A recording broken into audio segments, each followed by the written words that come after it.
Speaker make it clear. Order. I did not make the comment. Well, it's not about taking away rights. It is about giving opportunity.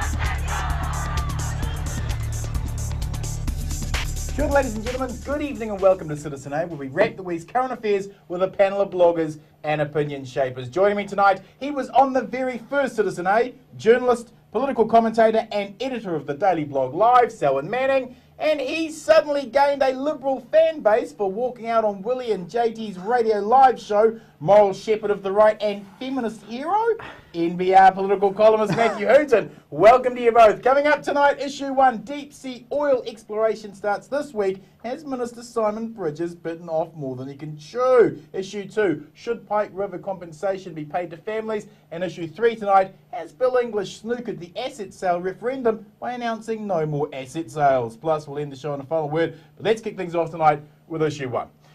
This government's love affair with big oil solidified this week, with Ndako beginning to test drill for oil and gas. They've been met with a flotilla of Greenpeace protest ships in what looks like a summer of protest action. This government has passed law, minus public scrutiny, to criminalise protest at sea for big oil, and despite the risks of drilling that deep, the government and Minister Simon Bridges seem hell-bent on drill, baby, drill types of mindsets. Selwyn, the level of resistance to this is huge. Has the government bought a fight in election year with Greenpeace and the environmental movement? Oh yeah, maybe, and that's an important factor, particularly in an election year. Most important too is just gauging the nation's mood on this type of thing. But I think too that there is stuff there that the government needed to do before it could win that spin war. And those were things like tidying up the legislation so that people knew that the New Zealand government had laws there that would make sure that those multinational conglomerates that are down here, if they botch it up and there's a major spill, that they actually do everything to clean that up, pay for every dollar. New Zealand, as we learnt from the Rena disaster, is left short on that. That's one of the primary things. The other thing is that New Zealand has a huge opportunity here to be relevant to this region. Right across Melanesia and to a degree into the Polynesia areas, New Zealand included, these big companies are coming down and saying, we've got the technology to pull this resource out of areas where we never could before. Now, New Zealand's got the opportunity to get some of these things right. If it gets it wrong, the public's not going to be satisfied, and rightfully so. If it gets it right, and maybe that's the chance of a new government to do so, then it can export that kind of intellectual property and how you go about getting the stuff safely to other parts in the region. Do you think the process chicanery of not allowing public submissions suggests that they are sensitive to criticism? There's sensitivity all over it. I think Simon Bridges' performance on the Campbell Live show showed how sensitive the government is on this. Matthew, you've told us before that the Simon Bridges Campbell Live interview polled extremely well with rump National Party voters. But does the need to win support by beating up liberal news broadcasters, is that an admission that the government can't win the actual argument? Well, I mean, this is a nation of sailors. There are more boats in this country than people, according to some statistics. And 6 of them went and protested against Anadarko. So I don't think there's a huge groundswell of opposition to what's going on here. This company is exploring for oil.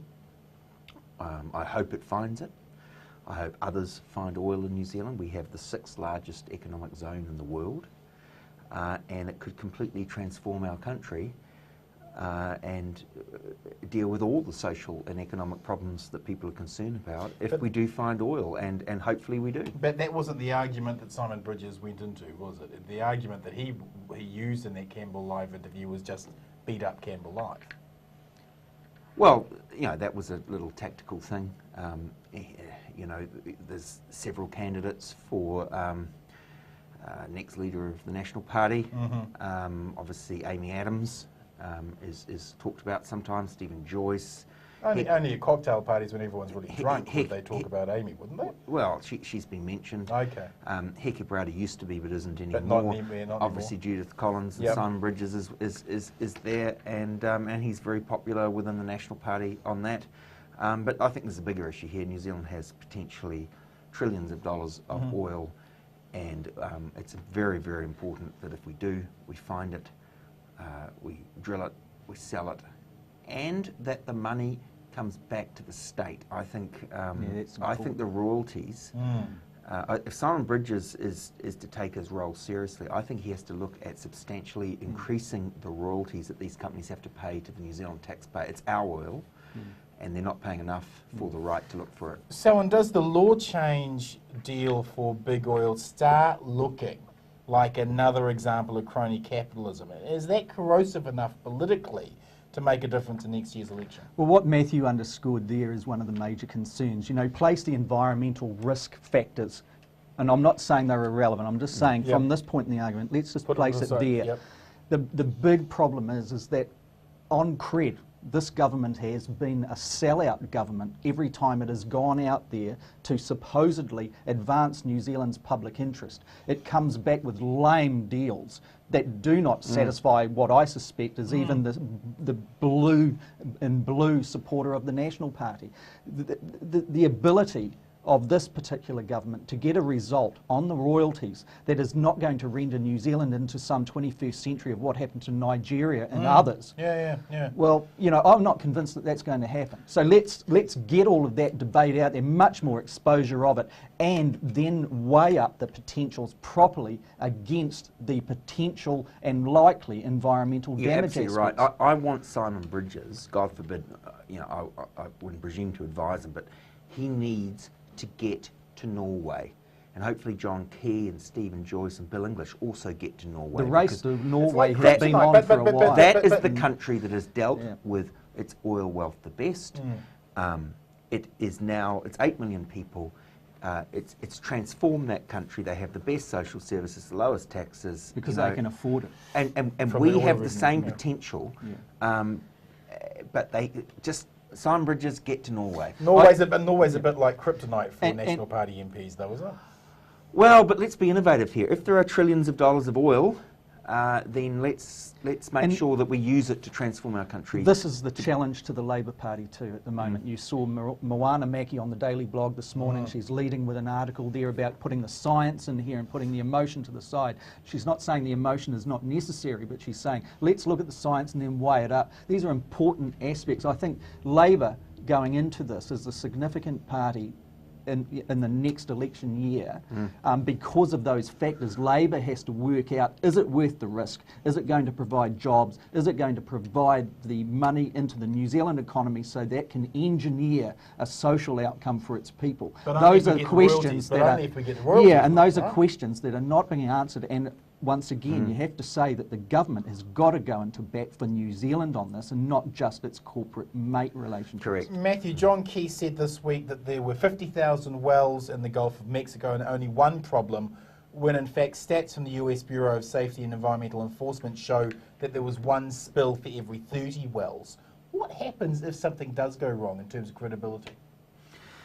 Well, you know, it's a risk-reward situation. And if you are going to drill for oil, there is a risk of a spill. And the risk is a bit lower than, you know, common perception is. I mean, if we drill for oil, probably there will be no problem. If there is a problem, that will be disastrous in the short run. There will be a spill and it will kill birds, it will kill ocean life, it will kill dolphins, it will kill whales. It will mean that we will, for a period of time, those beaches will be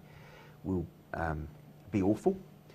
But the other thing we know, if you look at the Brittany oil spill of 1978, or the Exxon Valdez in the Prince William Sound, Alaska in 1989, the environment does clean itself fast and heal. Well, we had Onassis' ships spill crude up in Marsden Point in 1973. Yeah, and even Arena. But then it did take about 5 years for the crude to get off the rocks and another 5 for the oysters and things. It takes a period of time, but that's the risk thing. And you know, Greenpeace was telling us when the Arena sunk up in off Mount Maunganui that it was going to be decades before Mount Maunganui would be safe again. Well, it's perfectly fine now, and it is a risk. It would be awful if there was a spill, but a spill is something that gets managed and isn't as bad as the environment people say. Okay, let's accept that. But why not mitigate what that risk might be by having the equipment there and ready. If there is a spill, if there is a problem, why not actually calm everyone's thoughts on this and actually have the equipment here ready to go if there's a problem? Well, I suppose if we do become a major oil-producing nation like Saudi Arabia or Norway, then eventually we will have that equipment. But that's where we are at the moment. You know, there's a few look like coastal aluminium hull we've got a boats. couple of What are they diggers going to with do with nets, the for God's Evinrude sake. outboard That's on the right, back that's or the right, Yamaha? that's right. I don't think though there's going to be a bit of a spill. These people are just exploring. They're not. There is that Yeah. correlation Yeah. between Yeah. RENA and the potentials is very, very much in frame here. Bridges on that particular thing on RENA, it was on his patch. And I remember right at the heart of that interview, you were That's interviewing right, on that's the right. iPredict show here. Yeah.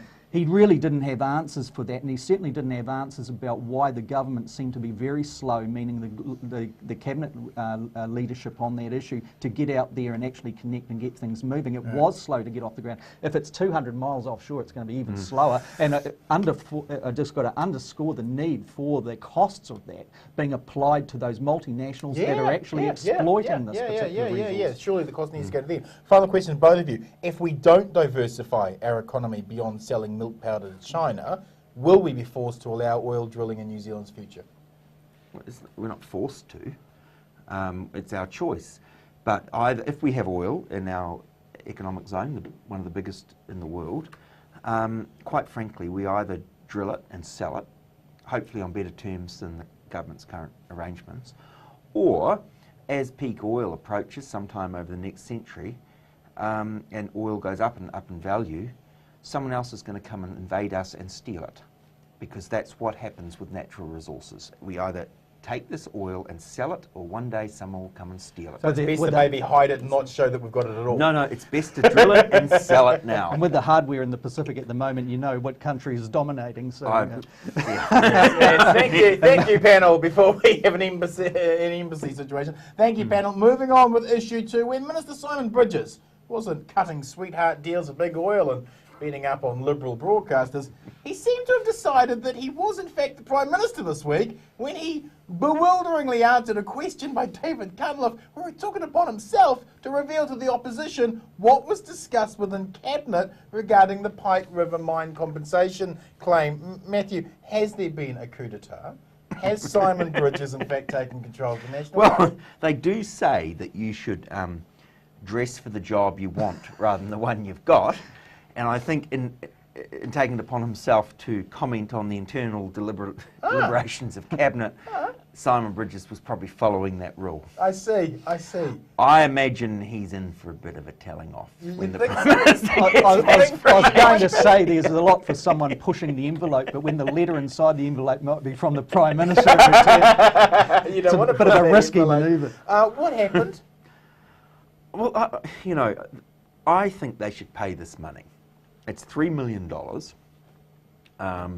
Chump change. This was a major event in New Zealand. This is a worry. You're starting to agree with us. Well, on all sorts of yeah, things. yeah. You know, and I don't care. I mean, I'm sure the government's right. There's no legal obligation. But there was no legal obligation to give $30 million to Rio Tinto. There was no legal obligation to try and subsidise Chorus by $400 million. Or 1.7 billion to South Canterbury Finance. You know, so the government gets to choose, and I think, in a way, the government is our representative. I think the people of New Zealand are quite happy. It's less than $1 each for this money to be paid to these families. Now, the government has a counter to that, which is that the government has to keep in mind the tragedies the public doesn't know about. But and 29 people died. I think this was hopefully a very extraordinary event in our history, and the rules should be broken in this case. The Cabinet didn't even bother considering the moral case for intervening and bringing these families compensation. Surely, when you consider the regulatory failures that led to the deaths of 29 men, if there is a role for the full power of the Prime Minister's office to step in and to help New Zealanders, this is it, isn't it? Yeah, it is. To answer in a closed way. The problem with this whole thing too for the National Party, I think, is that it demonstrates, it's like a litmus test of how connected it is to people. People are what put it in power, and people are what are going to put it in power again, not the issues of principle and some sort of gatekeeper for the taxpayer, as the Prime Minister put it. What an appalling thing to say when the hypocrisy of the same person advances these handouts that Matthew identified there. And you could list a whole heap of others that are attached to it. This, once again, is the National Party going back to where it feels most comfortable, in its cosy little rooms, enjoying the canapes and the hors d'oeuvres and a few cocktails around the circuit, and representing the thinking that may be said colloquially around those sectors. But when it boils down to it, this is an abhorrence, because those people down there are not looking for a handout. They are the wives and the mothers of children who will not have the income coming in from a person who has died in that mine, that was probably not even able to know whether or not they had the right safety standards in place there. For example, on the Daily Blog, there was a comment that came through, and this is anecdotal, but came through from Australia. That person who commented had 2 people that worked in the mines that they know intimately, that went over to the Pike River mine to see. They had signed up and contracted to work in there. They looked at the safety standards and thought, we're getting back to Australia. There is another view on this, though, which the government has expressed, and that is that New Zealand made a historic decision with the Woodhouse report back in the 70s that we would have a no-fault accident compensation scheme, and these families have received accident compensation. And there is a principle there that says that you can't sue for additional money for accident. But this is compensation as opposed to suing, and that was Bill English's response in the Parliament. Look, for political reasons as much as anything else, they should pay the money. Because the government is involved. I mean, the government's now bought this money. I think that the Labour Party, with its failing new leader, Cunliffe, did make an error by raising the issue on that particular anniversary. Even the families were critical of David Cunliffe. And I think it's okay, obviously. But what this demonstrates, what this demonstrates is a classic case in politics where there's a vacuum that a government actually retreats from. The opposition is going to occupy that in the public's interest, and this is exactly what's happened. One would suspect that party list votes will be bleeding around the country, not just on the West Coast, where the National Party seems to have given up on. Well, probably not, because I just think that Cunliffe. How much of a good look? Okay, if we're talking about how it looks, how much worse does it look that it seems that if Pike River had been a casino, then he would have intervened and become involved in it. But he's not going to intervene here. Well, I am a neoliberal. I don't believe in neo-Muldoonism, right? And what we are seeing with Stephen Joyce in particular is neo-Muldoonery. Bring back Bolger and Richardson, quite frankly, because this sort of nonsense would never have happened. How corrosive is this going to be for John Key? It looks fairly heartless. When he's prepared to step in. That's fine. No impact? It'll move on. That's John Key's magic. It'll move on. Selwyn, a court has ordered compensation. The parent company refused to pay compensation, while 3 Crown entities the government does have some control over have done nothing to help with the compensation claim. When it's pokie machines in a casino or union bashing for Warner Brothers, Key can't move fast enough. This is going to play into the crony capitalism meme. You've paraphrased the answers of the previous questions. Exactly. That sums up the frailties of the politics that is coming out of the beehive. The problem with the whole show at the moment is that John Key's popularity, while on the ebb, is ebbing slowly, as Matthew just alluded to there. Right. So therefore you get all of the other cabinet ministers, irrespective of what they may think or the pressures that they are receiving from their constituencies back home, following in line because of the blind global golden hope that John Key is going to save them an election next year. But that does not take the immorality out of their decisions, and that's what will trip them up next year. Final question quickly. Did David Cunliffe just ruin Simon Bridges' chances of becoming leader of the National Party? Well, no, I think that the candidacy for leader of the National Party is probably 3 years further away than I used to think, because poor old Cunliffe is polling worse than Shearer on preferred Prime Minister. Labour has fallen quite significantly in the last Roy Morgan poll, and I think there's now a much greater chance that Key will get a 3rd term than I thought for a long time. David Cunliffe, did he ruin Simon Bridges' chances? I think Simon Bridges does a good enough job of doing that himself. Thank you, panel. Moving on with issue 3. Days before the referendum on asset sales begins, the government rushed through a quick sale of Air New Zealand shares. But has Bill English snookered the asset sale referendum by announcing no more asset sales? Pretty clever move to rule out more asset sales before the referendum, isn't it? Yeah, well, Bill English has been and always will be a slick operator in such things. What it does do, though, is gives the public an opportunity, as was written in the New Zealand Herald, to express their dissatisfaction with what has gone on. If the public likes it, well, they've got the opportunity to vote that way too. Yep. The problem is that what we know, and I think John Armstrong or others wrote in the Herald, that the turnout is in Bill English's favour here. So it's slick politics. Yeah. You know, if you're in government, you would wait for this opportunity. He was in the control. That's the benefit of being in government. Yep. He was able to do this. The problem is for the government is really that people are still watching that bottom line. Key says they'll be able to get to the bottom tier of their goal, $5 billion. Others are saying doesn't look like it's going to reach there. Yeah. That is the litmus test, really, once again, on whether or not they're... Matthew, the government know this asset sale policy is about as popular as syphilis. They'll change their tune if they win a third term, right? Oh no, this will come to an end. I think the government's done fantastically well over this particular Air New Zealand sale. I think the energy companies have been... A disaster? You use that word. Right, I'd use probably you a can't. slightly different word, but a similar word. Right. But with Air New Zealand, I mean, $1.65 was the 5-year high. The government sold its shares at the absolute peak. They're fallen again today. That's right, so you've got to say the government's timing on this was absolutely superb. At the expense of the shareholder. Well, it was sad that these share 20. If only many years ago, Michael Cullen had sold 20% of Air New Zealand when the share price was I think $3. He would have got back the entire $800 million that the government bailed out. So I'm not. I would That never. keeps them up at night. I would never want to own shares in an airline. Personally, airlines are the most commercially disastrous industry in the history of the world.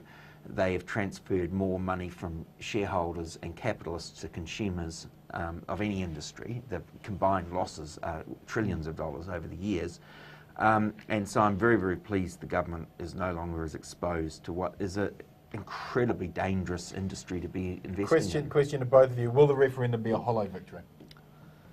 Well, let's wait and see what the result is. You know, the good people are going to get out there and post that thing back. Let's see what the result is. My suspicions is that it's going to come back as a proportion of the vote that's cast well in favour of what the people who went out there and petitioned. Which way are you voting on it?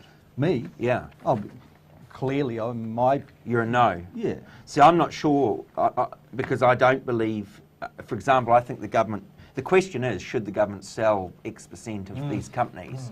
But I think the government should sell 100% of Air New Zealand. So you're quite conflicted. And I think that at the present time... So you'll vote no too?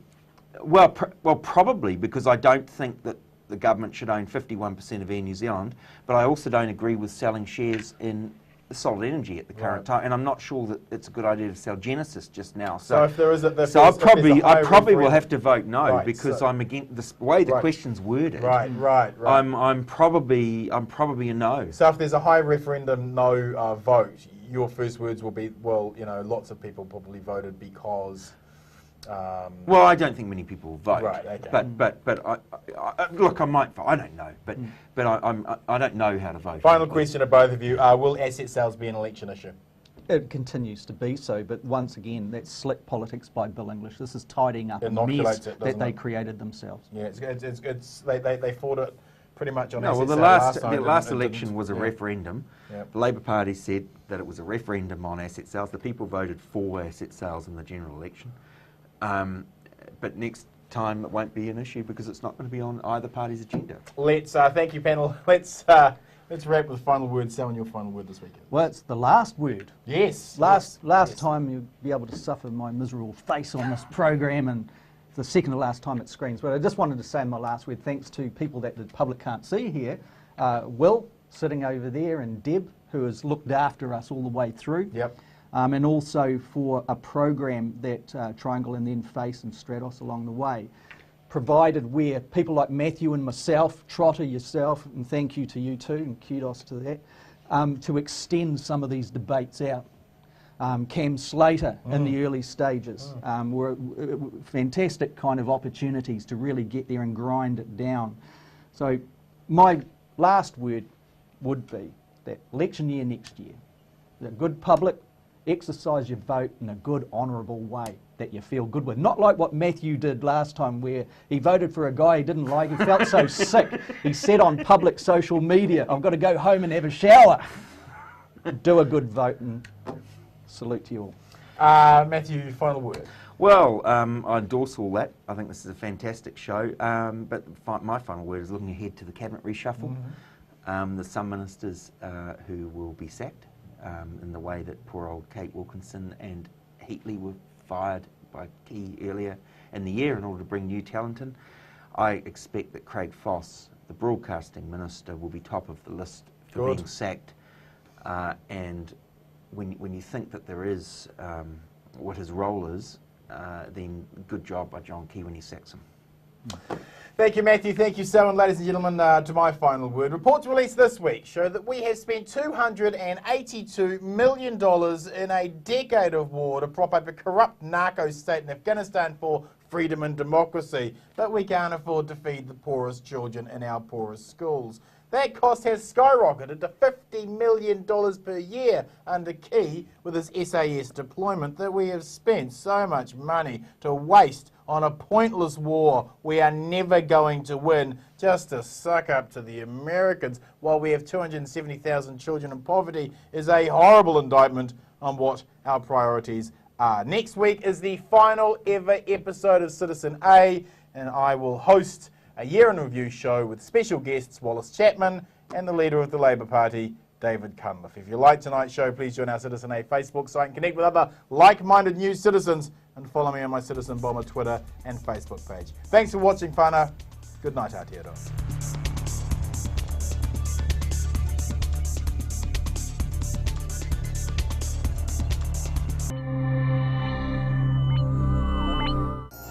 Supporting local content so you can see more of New Zealand on air.